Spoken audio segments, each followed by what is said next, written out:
Welcome to the God is the Issue podcast with Brad Bright. I'm your host, Jim Brangenberg. Think about it. Our view of God determines what we think on all moral, cultural, and economic issues. It even determines how we vote. Hope for the future of our country and our world lies in our ability to make God the issue in every issue. And we're talking about climate change today. God made climate change. Climate change is a highly divisive topic in our culture, including among Christians.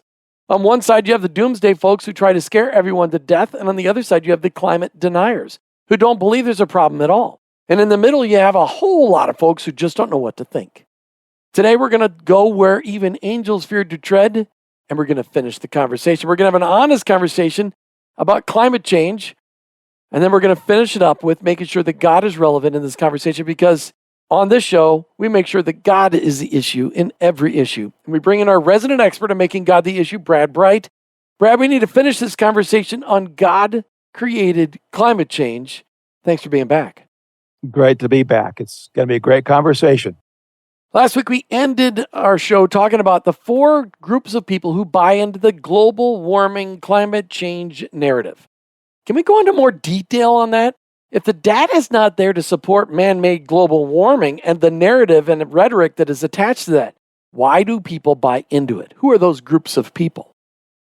Well, there are four groups as I've kind of looked at it, and you could slice it, dice it however you want. But the first group is those who believe it's true because someone they respect, a teacher, an authority figure, said it was true. And I get that. We none of us could be experts on everything. We have to rely on people that respect to give us good information. So it's not an unreasonable position. But here's the thing with these folks. I'll typically ask them, can you give me some hard data? And they go and give me anecdotal evidence like the icebergs are melting in this area of the world or something like that. Well, that's localized. That's really not helpful data. I mean, that you can tell stories all you want about where ice is melting, and I can tell you stories where ice is growing. So that's entirely inconclusive. I know they mean well. They do mean well. And frankly, I hear folks on both sides of the debate doing that same thing. Okay. So that's the first group. Who's the second group of folks? Second group of folks are really those folks who believe it because they've heard it over and over and over and over so many times, and they don't have time to go research it themselves. So they just kind of assume it was true. I used to be one of those people. That was the group I was in. I heard it so many times, just kind of assumed it was true. Now then, how I respond to both folks in this first group is I start by saying, look, in the beginning, God created the heavens and the earth and climate change. But I'm agnostic on man-made global warming. I don't know if it's true or not. So can I ask you just four questions, Do you believe God created climate change? Well, why do I do that? I do that because it reframes the conversation. If God created climate change, it can't be all bad, can it? Secondly, do you believe climate change is good or bad? They've always assumed climate change is bad, right? Because that's how it's always portrayed. Now I ask them, is it good or bad? Now they have to stop and think. And I want them to think about it. Third, I said on a scale of 1 to 10, how certain are you that man-made global warming is true? And this is where they begin to think, if they give me anything but a 10, I know that they're open to having a conversation. And then finally I ask them, how did you come to that conclusion? You see, and that's, questions are great because I'd rather have a conversation than a spitting match. And people love to talk about what they believe and who they are. But, in the midst of this, the critical moment of that conversation is when I say, God created climate change. It reframes the entire conversation. So that's having conversations with reasonable people who have either been taught and they believe it, or they've just been told over and over again they believe it. But there's a couple of other sets of folks that maybe have a different agenda. Yeah, there are two other folks here who are not quite so forthcoming or well-meaning. And the third group is really those who are using this whole conversation to build their own power base. And within that, there's two groups. Those who are addicted to power. I know these folks. I worked with them in politics. I know power is as real addiction as fentanyl or porn or alcohol or an eating disorder. It's a real addiction, and it corrupts people. And these people are seeking power for the sake of power itself. They'll sell their souls for power. It's an ego trip. I remember one day a friend of mine, this a few years ago, called me up and said, Brad, I'm going to run for Congress. And I said, well, that's great. Now you're going to find out a whole new definition of the word dirty. And he kind of chuckled, thinking, yeah, whatever. 6 months later, he calls me up and goes, Brad, you wouldn't believe how dirty this is. Well, what's the point? People will sell their souls for power. And it doesn't matter whether you have an R behind your name or a D behind your name. It's endemic on both sides of that aisle. So there are those people. Then there's another group who see power as a means to an end. You see, they know if they can scare you, they can control you. And this is classic political strategy, folks. This isn't anything new. Saul Alinsky talks about it in his book, Rules for Radicals. It is cold calculation, just cold calculation. These folks are usually very smart. They're ideologues, usually with a hidden agenda. Have you ever heard the saying, the issue is never the issue? That's these folks. They use issues to scare people in order to build power to push other issues. They use power. They use this to build power for their real agenda. They're scary. And we need to dig into that agenda. And what is that really all about? And how are they using climate change? Or really what they're saying, you mean you don't believe in climate change? You mean you really don't believe in man-made global warming? We're going to let Brad Bright respond to that question when we come back from our break here on the God is the Issue podcast with Brad Bright. We'll be right back.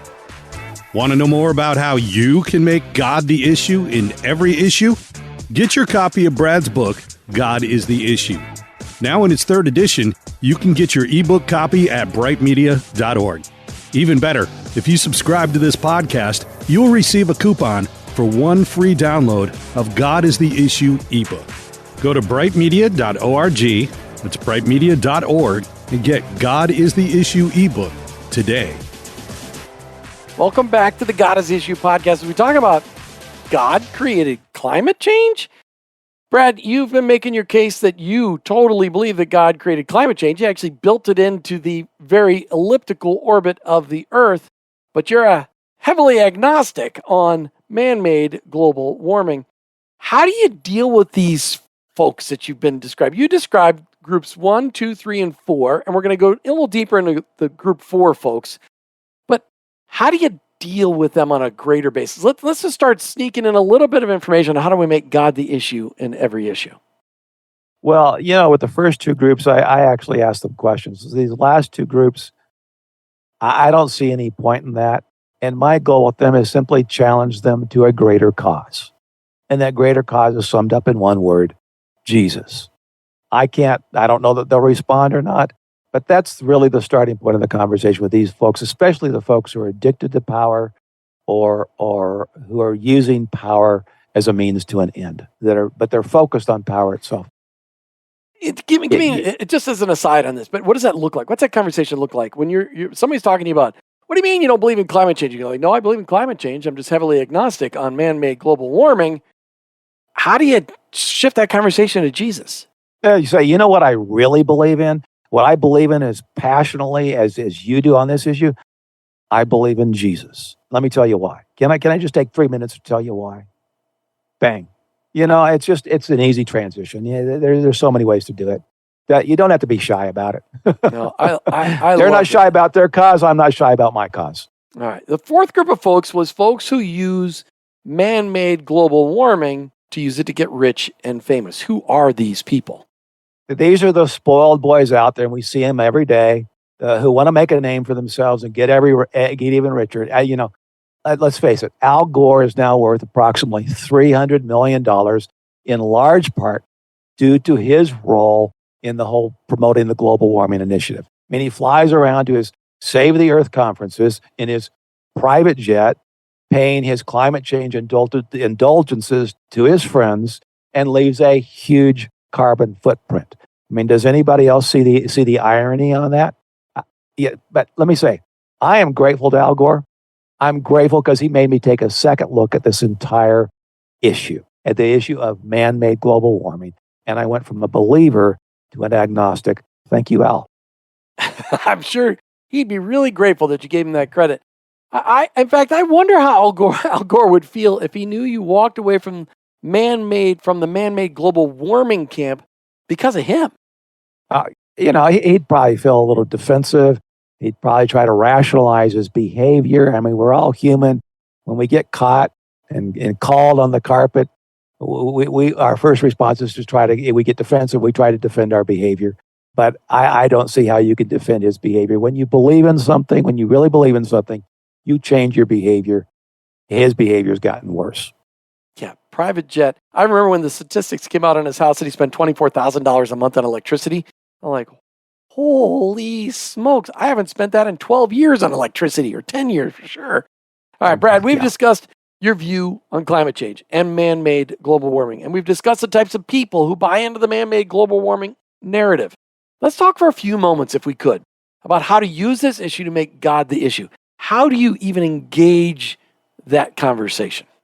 Yeah, I just started the beginning, so to speak, Jim. I say, in the beginning, God created the heavens and the earth and climate change. I believe in climate change. It's not just settled science, but God Himself created it. That means sometimes the planet warms up, sometimes it cools down. Do you believe God created climate change? Yeah, I do. I do believe it. Okay, you've reframed the issue, stating that God created climate change. All right, I love that. And you've stated it in a way that it's something good. Well, it is good because God said that every time He created something, it was good. And when He created man, it was very good. So the climate change is good is perhaps a new thought for our listeners today. And then that's got to be a new thought for the people you're talking to. If you say you believe that you believe in God created climate change, but that creates God, that makes it central to the conversation. Anything else? Well, with Christians, I want to take it one step further. I want to take it one step further actually by going to Scripture. I think it's important for believers to look at every issue from God's perspective. I didn't think there was a Bible verse about climate change. Did I miss something? Is it in Hesitations or something, or what? Well, the Bible never uses the word climate change, right? Like it never uses the word abortion or transgender or capitalism or socialism. The list goes on and on and on. But it addresses all those issues. So just because it doesn't use the word doesn't mean that the Bible doesn't speak to that issue. The Bible does speak to this issue. And I've already referred to one verse. What was it? Genesis 1:1, which I referred to a few moments ago. It says, in the beginning, God created the heavens and the earth. That clearly implies God created climate change. We all know climate change exists. We all know that God created this planet where climate change exists. God created it. Clearly, if He created the heavens and earth, He created climate change. He created the Earth's elliptical orbit, right? Which is what, as we orbit around the sun over long periods of time, causes a 15-degree fluctuation in the average global temperature. God created that. But then you see verses like Genesis 8:22. This is where God said to Noah after the flood, as long as the earth endures, seed time and harvest, cold and heat, summer and winter, day and night will never cease. I mean, what does it say? As long as the earth endures, seed time and harvest will never cease. Well, sure sounds to me like God is promising the earth will continue to be very, very productive rather than burning up like a lot of these alarmists imply. And either God is telling the truth or He's lying. See, these two verses, and there are others as well, clearly imply by implication, have implications on the whole issue of climate change, man-made global warming. There are others, but you get the idea. Well, when you reference the scientific fact in the first podcast on God created climate change, you mentioned that this elliptical orbit, and since we know that the universe runs like a Swiss timepiece, or better than a Swiss timepiece, obviously, because the Swiss timepiece people got the idea from how God created the universe, but everything is so predictable. Everything is so intricately timed and perfect that if we believe that God created the heavens and the earth, which to figure out anything else would be ridiculous because it is so perfectly put together, it's clear that the Bible addresses climate change because God built it into the system. But does the Bible, I believe the Bible also says this, that we're supposed to be stewards of everything He gives us. Does that include the planet? I'm glad you brought that up. Yes, God expects us to be a good steward of the planet. And not only a good steward, he expects us to be wise stewards of the planet. But let me ask you, what is the first thing a wise steward does? He goes out and gets good information, right? Would you agree with that, Jim? Of course, but a wise steward also takes action as well, doesn't he? Yeah, he does. He takes prudent action, right? It based on what? Based on what he has learned. And in this case, he takes action to help maintain the earth. As individuals and as a nation, we should promote activities that help the earth and discourage activities that irreparably harm the earth. Would you agree with that?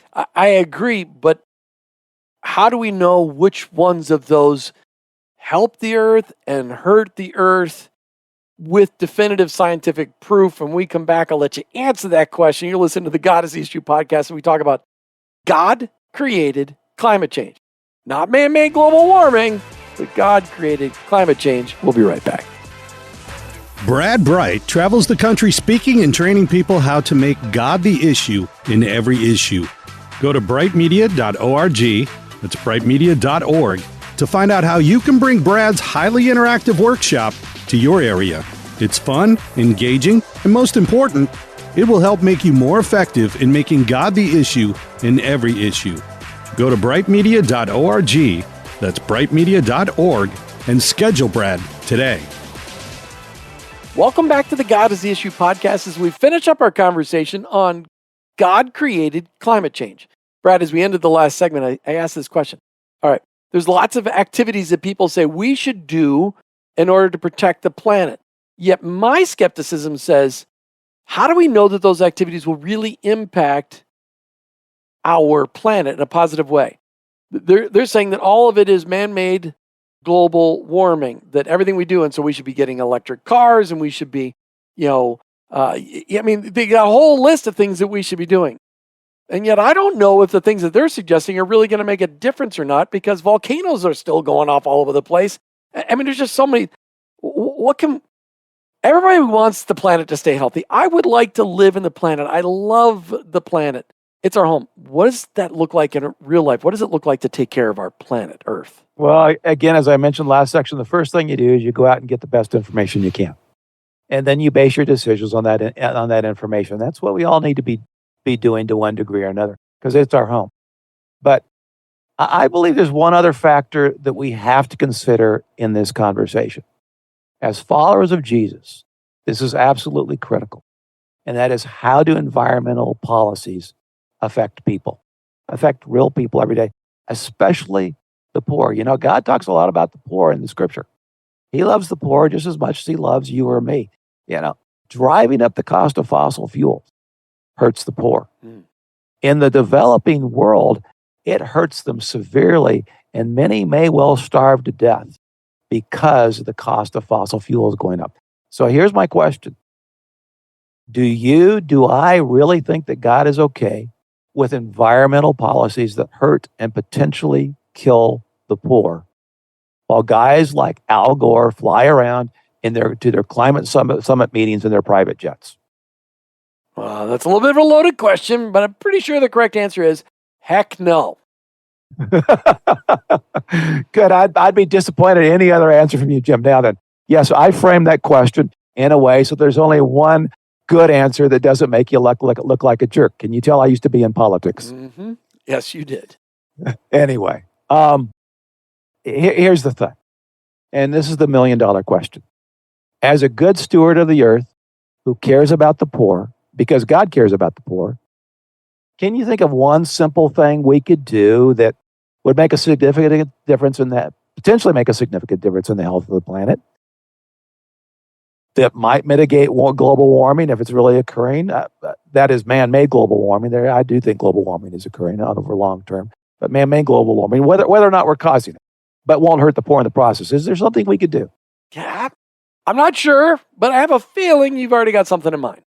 I mean, you're correct. I think there are a lot of potential ideas that we could all be involved in that are good for the planet. They're certainly not going to hurt the planet, and they'll benefit the planet. I mean, for instance, what if half of all the adults in America each planted one tree every year? I mean, that'd be 125 million trees a year. That's 1.25 billion trees over 10 years. Do you think that might be good for the planet by taking carbon dioxide out of the atmosphere? I think so. And assuming carbon dioxide is the problem, could it help slow the rate of global warming? Maybe. Would it hurt the poor? No. Do you see any downside to that plan? No. Do you think God might consider that being a good steward of the earth? I think it'd be a step in the right direction. See, there are a lot of creative ideas out there that could make a difference over time and wouldn't hurt the poor. And those are good conversations to have. Now then, do you notice what I did? I brought God back into the center of the conversation. I didn't try to convince you there was a God. I just brought him back into the conversation about, what does God think? What does God think about stewardship of the planet? What does God think about the poor? And then I got a little creative. I simply started with, in the beginning, God created the heavens and the earth and climate change, and went from there because God really is the issue, even in climate change. And planting a tree is a great way to get started. In fighting, well, I don't know. It's just a good idea. God created trees to eat CO2. We might as well plant more of them. I don't even understand why we don't talk about that. You know what? You never hear them saying that stuff, Brad. I have not heard a single news broadcast in the last 20 years that said, you know what? Maybe we should plant a lot more trees. Yep. God created trees and we plant them. What is amazing, Great idea. I read an article this morning, though, that in Israel, they've planted almost 10 million trees since 100 million trees since they resettled Israel to bring back the climate. That's good for the planet. Yeah. Brad Bright, incredible conversation proving that, in fact, yes, climate change is real, but man-made global warming, well, we're just not sure. That makes Brad Bright an agnostic on that. Brad Bright, thank you for this conversation, for bringing light to the agenda that is behind man-made global warming and the reality that climate change was God's idea. Thanks, Brad. Thanks, Jim. And thanks for joining us today on the God is the Issue podcast as we've tackled in the last 2 episodes, God created climate change. Make sure you check us out online, brightmedia.org, brightmedia.org. Brad and his team have all kinds of great resources out there on that website, brightmedia.org. And remember, when you're having conversations, especially about climate change and man-made global warming, always be kind, compassionate, and shrewd while making God the issue in every issue.